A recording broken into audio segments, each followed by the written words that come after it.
শরিক লইয়াতে কোরবানি দেন, যদি একটা শরিকদারের টাকার মধ্যে কোনো বেজাল থাকে, এটা যদি সুদের টাকা থাকে, ঘুষের টাকা থাকে, দুর্নীতির টাকা থাকে, সাদাবাজের টাকা থাকে, হ্যাঁ, অবৈধ টাকা থাকে, আর এই টাকা যদি এই 7 জনের মধ্যে একজনের থাকে, 7 জন শেষ। কথা বুঝতেছে না? 7 জনই ঘুষ খাওয়ান লাগবে না, একজনের যদি টাকার মধ্যে বেজাল থাকে 7 জন শেষ। বুঝা শূন্য শরিকের মধ্যে ঢুকাইবেন।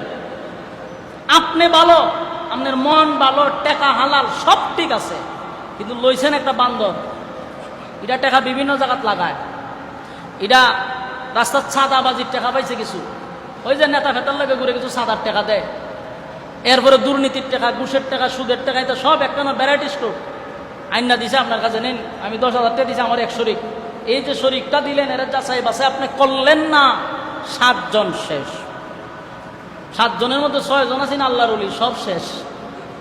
কারণ আপনাদের উচিত যাদেরকে শরিকের ভিতরে ঢুকাবেন এর টাকা কোথার থেকে আসে, হে কি করে, এ লোক ভালো নেই, এগুলো যাচাই করা দরকার। যাচাই না করার কারণে বাকি সব জনের শেষ।